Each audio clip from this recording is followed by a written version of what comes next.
محترم ناظرین السلام علیکم۔ میں عمرہ کرنے سعودیہ گئی تو میری دعاؤں سے میری بہن کا رشتہ پکا ہو گیا۔ مجھے جلدی سے واپس گھر آنا تھا۔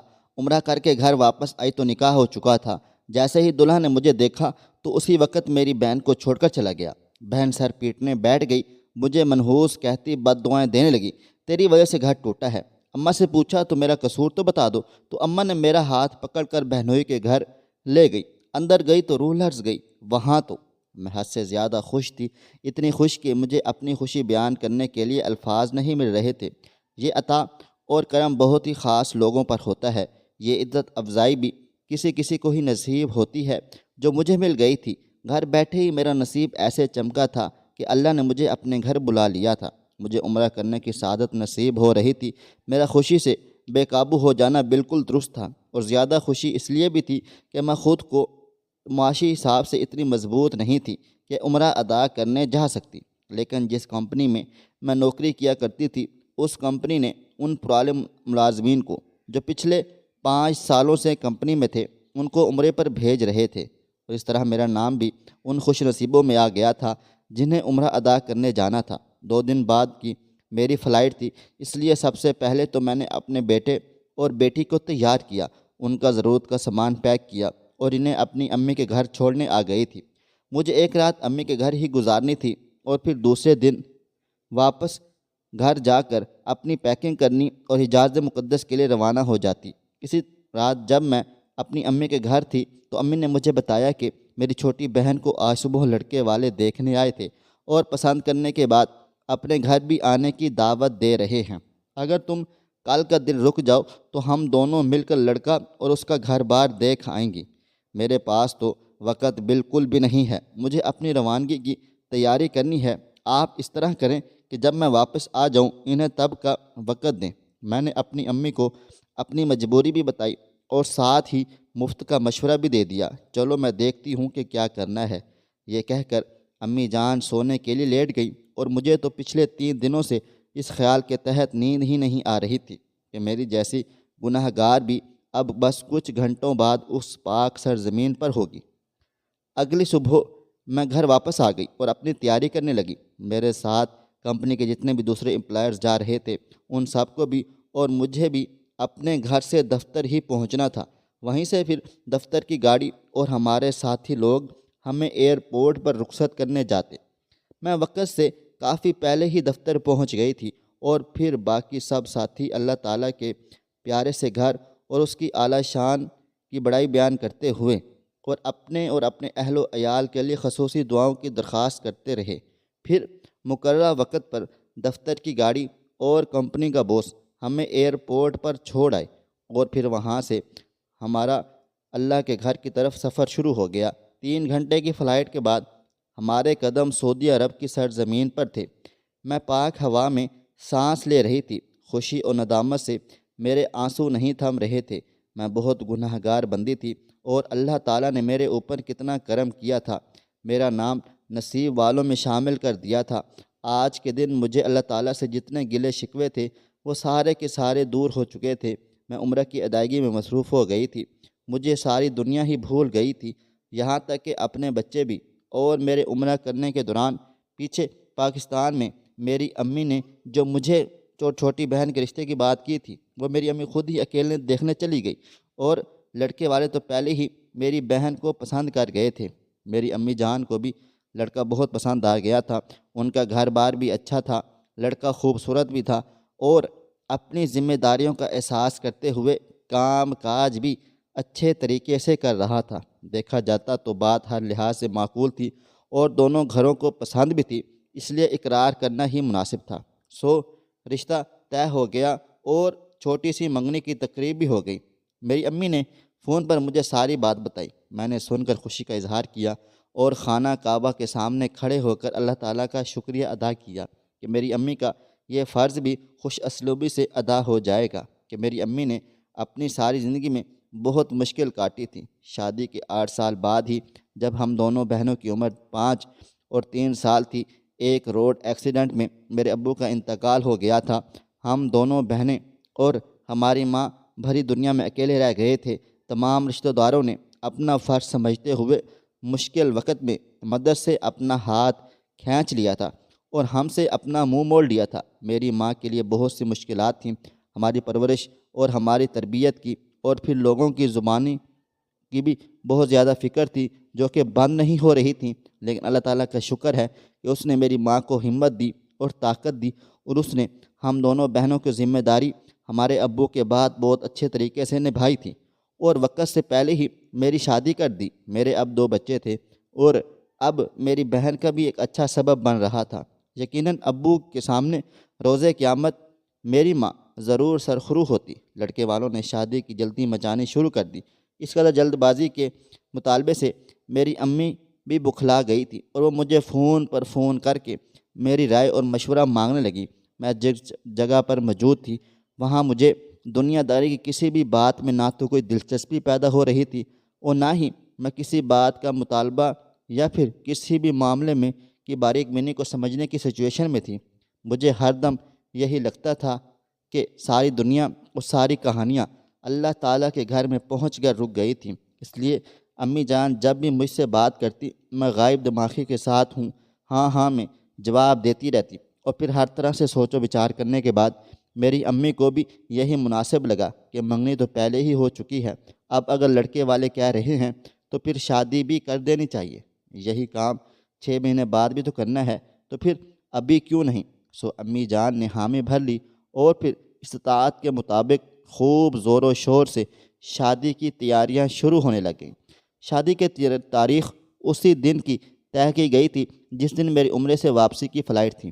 میرے دن اللہ تعالیٰ کے گھر میں اس کے کعبے کا طواف کرتے ہوئے، اللہ تعالیٰ سے باتیں کرتے ہوئے، اور اپنے گناہوں اور اپنی کوتاہیوں کی معافی مانگتے ہوئے گزر رہے تھے، اور پاکستان میں میری امی اور میری چھوٹی بہن شادی کی تیاریوں میں مصروف تھی۔ وہ وقتاً فوقتاً مجھے بھی فون پر اپنی ساری تیاریوں کے متعلق آگاہ کرتی رہتی تھی۔ آخر خدا کے گھر سے رخصت لینے کا وقت بھی آن پہنچا تھا، اور اس جدائی پر میری حالت بہت غیر ہو رہی تھی۔ آنسو تو پہلے ہی برس برس کر خشک ہو چکے تھے، لیکن دل کی بے چینی اور بے قراری بہت زیادہ بڑھ گئی تھی۔ آنکھیں رو رو کر اندر کو دھنس گئی تھیں، لیکن واپسی کا حکم تھا۔ دل کی حالت جیسی بھی ہوتی ہمیں واپس تو آنا ہی تھا۔ سو ہم جدہ ایئرپورٹ سے پاکستان واپسی کی فلائٹ بیٹھے اور پاکستان پہنچ گئے۔ ادھر میں نے پاکستان کی سرزمین پر قدم رکھا تھا، اور دوسری طرف میری بہن کی بارات گھر پہنچی تھی۔ پاکستان واپس پہنچتے ہی مجھے اس بات کی بہت جلدی تھی کہ میں جلد از جلد گھر واپس پہنچوں اور اپنی بہن کی رخصتی میں شامل ہو جاؤں۔ سو میں نے ایئرپورٹ سے نکلتے ہی ٹیکسی کروائی اور ڈرائیور صاحب کو اپنے گھر کا پتہ دیا اور جلدی چلنے کو کہا۔ مجھے معلوم نہیں تھا وہاں پہنچنے کی مجھے بہت جلدی ہے۔ وہاں تو صرف میرے لیے ہی نہیں بلکہ میری ماں اور میری بہن کے لیے بھی ایک زبردست آزمائش ان کی منتظر ہے۔ ہم سب کے سروں پر ایک مشترکہ پہاڑ ٹوٹنے والا ہے۔ میری بہن کے ماتھے پر ایک داغ لگنے والا ہے، اور میری زندگی کا گزرا وقت پھر سے میرے سامنے آنے والا ہے۔ اگر مجھے معلوم ہوتا تو میں وقت کو وہیں روک دیتی، لیکن یہی ایک بات تو میرے رب کی بڑائی بیان کرنے کے لیے کافی ہے کہ ایک انسان وقت کو کبھی بھی اپنے بس میں نہیں کر سکتا۔ ایئرپورٹ سے میری امی کے گھر تک 3 گھنٹے کا فاصلہ تھا، لیکن میرے جلدی کے شور مچانے پر ڈرائیور صاحب نے فاسٹ ڈرائیونگ کرتے ہوئے 2 گھنٹے میں مجھے پہنچا دیا تھا۔ گلی میں شامیانے لگے تھے، بارات پہنچ چکی تھی اور نکاح بھی ہو چکا تھا۔ جب میں نے گھر کے اندر قدم رکھا تب ہر جانب مبارک سلامت کی آوازیں آ رہی تھیں، اور نکاح کی خوشی میں چھوارے تقسیم کیے جا رہے تھے۔ میں بھی اس عورت سے چھوارے بانٹ رہی تھی۔ ہنستے ہوئے ایک پیکٹ پکڑا اور اندر کمرے کی جانب بڑھ گئی جہاں میری بہن دلہن بنے بیٹھی تھی اور کچھ ہی دیر کے بعد اپنے دولہا کے سنگ رخصت ہونے والی تھی۔ نکاح کی سنت کے ادا ہونے کے بعد اب دودھ پلائی کی رسم ہونا باقی تھی۔ سو بارات جیسے ہی کھانے سے فارغ ہوئی اور دلہا کو اندر لایا گیا اور دلہن کے ساتھ اسٹیج پر بٹھا دیا گیا۔ میں دلہن کی بہن تھی، اس لیے دودھ پلائی کی رسم مجھے ہی ادا کرنی تھی۔ میری ماں نے سجے ہوئے اور تیار شدہ دودھ کا گلاس میرے ہاتھ میں تھما دیا اور میں اسٹیج پر دلہن کے سامنے پہنچ گئی، اور اسی وقت ہم سب پر قیامت ٹوٹ پڑی۔ دلہا نے مجھے دیکھا، اس کے دائیں بائیں اس کے دوست بھی کھڑے ہوئے تھے۔ ان میں سے اس کے کسی ایک دوست نے دولہے کے کان میں کچھ سرگوشی کر دی۔ دلہا اپنی سیٹ سے اٹھ کھڑا ہوا۔ اس کے چہرے کا رنگ بدل چکا تھا اور وہ مجھے غیظ و غضب کی نظروں سے دیکھی چلے جا رہا تھا۔ دیکھتے ہی دیکھتے دلہن نے اپنے گلے سے ہار نوچ کر اتار پھینکا اور اپنا کلہ زمین پر پھینکا اور چیخنے چلانے لگا کہ اسے یہ شادی نہیں کرنی، وہ میری بہن کو چھوڑ کر چلا گیا۔ ابھی تھوڑی دیر پہلے جہاں شادی کے ڈھول بج رہے تھے وہاں ایک دم سناٹا چھا گیا، ساری فضا ماتم کدہ ہو گئی، سجی سنوری دلہن اجڑ کر رہ گئی تھی۔ اور یہ سب تب ہوا جب میں پہنچی تھی۔ میری آمد سے پہلے سب کچھ ٹھیک ٹھاک چل رہا تھا، میرے پہنچتے ہی بدشگونی پیدا ہو گئی۔ نئی نویلی دلہن گھر بسنے سے پہلے اجڑ گئی تھی۔ لوگ اللہ توبہ کرتے، کانوں کو ہاتھ لگاتے ہوئے، اور ہم ماں بیٹیوں کے بارے میں طرح طرح کی باتیں کرتے واپس جانے لگے۔ میری ماں بیچاری صدمے سے کچھ بولنے کے قابل ہی نہیں رہی تھی۔ میں اپنی ماں کو تسلی دینے کے لیے ماں کی جانب بڑھی اور مجھے دیکھتے ہی دیکھتے میری ماں چیخنا چلانے لگ گئی اور مجھے منحوس کہنے لگی۔ ماں کا خیال تھا یہ سب میری وجہ سے ہوا ہے، میری نحوست تھی جس کی وجہ سے میری بہن دلہن کے روپ میں متعلقہ ہو گئی تھی، کیونکہ میری نحوست کے باعث میرے نصیب پر بھی طلاق داغ لگا ہوا تھا، اور اب میں اپنی وہی نحوست اپنی بہن پر ڈال دی تھی۔ میں حیران و پریشان کھڑی تھی۔ میں تو ابھی خدا کے گھر سے واپس لوٹی تھی اپنی بہن کے نصیب کے لیے۔ وہاں میں نے جھولیاں بھر بھر کر دعائیں کی تھی، مانگی تھی، لیکن اب اگر اس کی تقدیر میں یہ لکھا تھا تو اس پر یہ ظلم ہوگا، تو اس میں میرا کیا قصور تھا؟ ٹھیک ہے میرا بھی نصیب میں داغ لگا ہوا تھا، لیکن میں نے تو کسی کو الزام نہیں دیا تھا۔ اب میری ماں اور میری بہن کو پتہ نہیں کیا ہو گیا تھا، یہ مجھے اس طرح سے الزام دے رہی تھیں، قصوروار ٹھہرا رہی تھیں کہ مجھے میری غلطی تو بتائی جائے۔ میں نے کہا تھا۔ میری بات سنتے ہی میری بہن مجھ سے پر پھر سے چیخنے چلانے لگی، اور تم ہی تو ہو منحوس۔ میں نے اپنی بہن کو جھنجھوڑ کر چپ کروایا اور اپنی ماں کے پاس بیٹھ کر منت کرنے لگی کہ اگر وہ اصل بات جانتی ہیں تو مجھے بتائے، اس طرح مجھے میرے بچوں کے ساتھ منحوس نہ کہیں، مجھے بلا وجہ مورد الزام نہ ٹھہرائیں۔ میری بات سن کر میری ماں اٹھی، اس نے میرا ہاتھ پکڑا اور مجھے لے کر گھر سے باہر آ گئی۔ سڑک پر آ کر ہم نے رکشہ کروایا۔ میری ماں نے رکشے والے کو پتہ بتایا اور اس رکشے نے آدھے گھنٹے میں ہمیں اس پتے پر پہنچا دیا تھا۔ یہ دولہے والوں کا گھر تھا۔ میری ماں میرا ہاتھ پکڑ کر مجھے اندر لے گئی۔ چونکہ تو میں گھر کو دیکھ کے ہی رہ گئی تھی، لیکن اندر پہنچ کر میرے رونگٹے کھڑے ہو گئے تھے، کیونکہ یہ تو وہی گھر تھا جہاں میری زندگی کے 5 اذیت ناک سال گزرے تھے۔ مجھے اب سب کچھ یاد آ رہا تھا، اپنی مشکلوں سے بھری زندگی، اپنی بہن کا رشتہ، اس دولہے کا مجھے دیکھ کر چونکنا، اور پھر اس کے دوست کا اس دولہے کے کان میں کچھ بات چیت کرنا۔ مجھے سب کچھ یاد آ گیا تھا اور ساری باتیں، اور ان سب کی وجہ بھی سمجھ میں آ گئی تھی۔ یہ اب ماں اور بہنوں کے لیے آزمائش اس مشکل گھڑی تھی، لیکن اس مشکل کے اندر اس سے کہیں زیادہ فائدہ تھا۔ میں ساری بات سمجھ گئی، اس لیے کسی کی بھی نظروں میں آنے سے پہلے ہی میں نے اپنی ماں کا ہاتھ تھاما اور ہم واپس گھر آ گئے تھے۔ میری بہن ابھی تک صدمے کی کیفیت میں تھی۔ مجھے دیکھتے ہی اس نے نفرت سے اپنا منہ پھیر لیا۔ مجھے اس کے رویے پر بہت زیادہ تکلیف ہوئی تھی، لیکن فی الوقت میں نے اس سے بات کرنا اور اسے سمجھانا مناسب نہیں سمجھا تھا۔ میں دوسرے کمرے میں اپنے بچوں کے پاس گئی۔ مجھے سنجیدگی سے سوچنے کے لیے وقت کے ساتھ ساتھ پرسکون جگہ بھی چاہیے تھی، کیونکہ مجھے اپنی ماں اور بہن کی ہونے والی بے عزتی کا بدلہ بھی لینا تھا، اور اس گھٹیا انسان کو جیل کی سلاخوں کے پیچھے بھی بھیجنا تھا، اور میں یہ سب کچھ اکیلے نہیں کر سکتی تھی۔ مجھے اس سب کے لیے کسی بااثر رسوخ آدمی کی مدد درکار تھی۔ وہ بااثر بارسوخ آدمی ایک ہی ہو سکتا تھا، ہماری کمپنی کا باس۔ میں نے اس سے مدد لینے کا فیصلہ کیا اور اپنے بچوں کو لے کر اسی وقت اپنے گھر میں واپس آ گئی تھی۔ میں سب خاموشی سے اور اپنی ماں کے علم میں لائے بغیر کرنا چاہتی تھی۔ اگلے دن دفتر پہنچتے ہی میں نے کمپنی کے باس سے، جس نے ہم ملازمین کو عمرے پر بھیجا تھا، اس سے بات چیت کی اور اسے سارے معاملے سے آگاہ کر دیا۔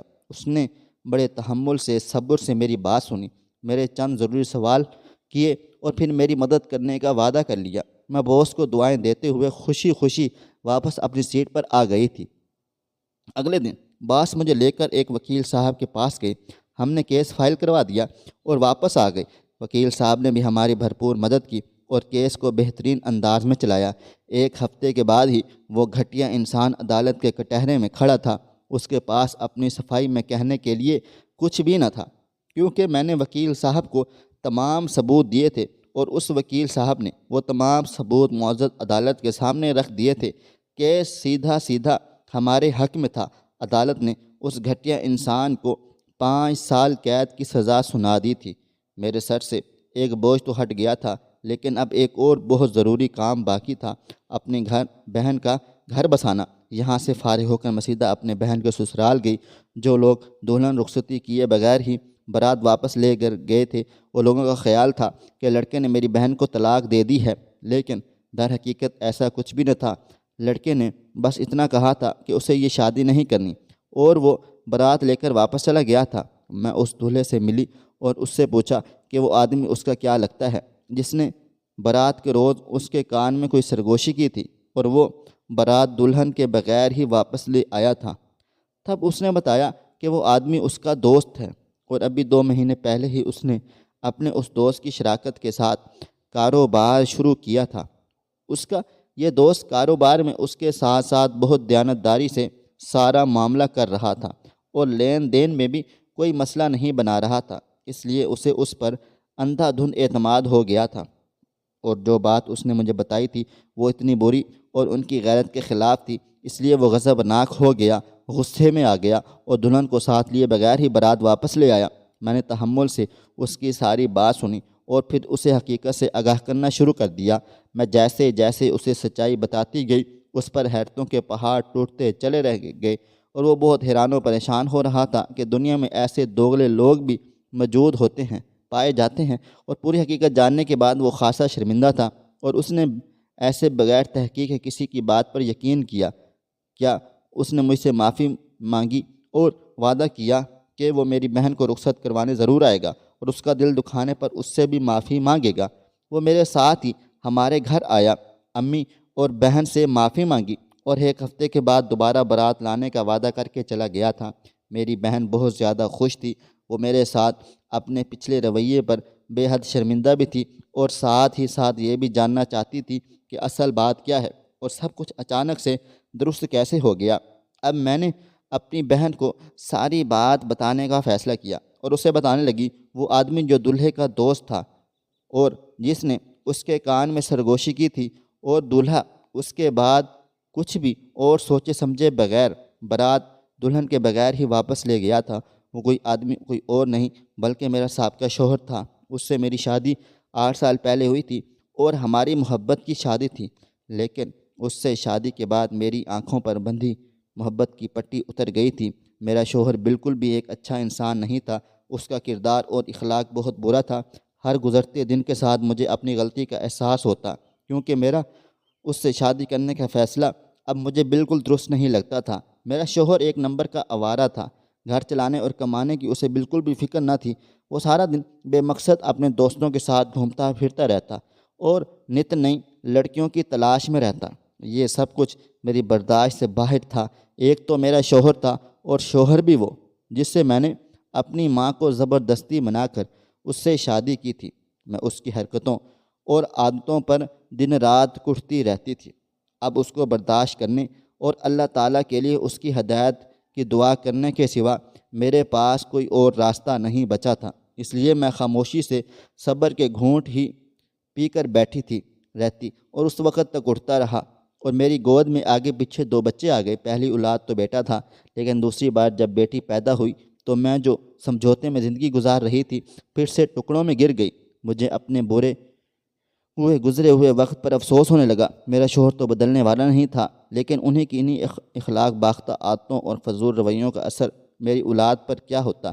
میں اب سنجیدگی سے یہ سوچنے لگی تھی، میں نے اپنی زندگی میں اس شخص سے محبت کر کے ایک غلط فیصلہ کیا تھا، لیکن میری اولاد کی زندگی تو ابھی شروع ہوئی تھی۔ ان کا مستقبل ان کے باپ کی وجہ سے تاریک ہوتا، ان کے کردار اور اخلاق میں کمیاں اور خامیاں پیدا ہوتی۔ یہ ایک گھاٹے کا سودا تھا۔ گھر کا خرچ تو پہلے بھی میں نوکری کر کے چلا رہی تھی، مجھے اس شخص کے ساتھ ہونے کا کوئی ایک بھی فائدہ نہ تھا۔ میں نے بہت سوچ و بچار کے بعد اس سے علیحدگی کا فیصلہ کر لیا، اور پھر عدالت کے ذریعے خلا لے لی تھی۔ زندگی کی گاڑی گزرنے لگی، پھر اس شخص نے مجھے اپنے دوست کی شادی پر دیکھ لیا، اور وہ سمجھ گیا کہ اس کے دوست کی دلہن میری ہی بہن ہے، سو اس نے اپنی پچھلی بے عزتی کا بدلہ لینے کے لیے اس دلہے کے کان میں کہا کہ یہ گھر اور اس کی عورتیں کردار کے لحاظ سے کمزور ہیں، ان کے بہت زیادہ افیئرز ہیں، میری ماں تو غیر قانونی طریقے سے لڑکیوں کی خرید و فروخت کا کام بھی کرتی ہے۔ ایک باعزت اور غیرت مند انسان کے لیے ایسی جگہ رشتہ جوڑنے میں بہت شرم کی بات تھی، اس لیے وہ غصے سے ہی بارات خالی واپس لے کر گیا تھا۔ دوسری طرف میرا سابقہ شوہر بھی بظاہر تو اپنے اس دوست کے ساتھ کتنے ایمانداری سے چل رہا تھا، لیکن اندر ہی اندر اسے دھوکہ دے کر اس کی دکان اور مکان اپنے نام لگوانے کے چکر میں تھا۔ میری ماں نے جب مجھے اس دولہے کے گھر کی حقیقت دکھانے کے لیے لے کر گئی تو میں نے وہاں اسی شخص کو دیکھا تھا اور پہچان لیا تھا کہ بارات میں اس لڑکے کے ساتھ میرے سابقہ شوہر کو دیکھ کر میری ماں کو بھی معلوم ہو گیا تھا کہ حقیقت کیا ہوگی، اس لیے میری ماں نے مجھ پر الزام لگا دیا تھا۔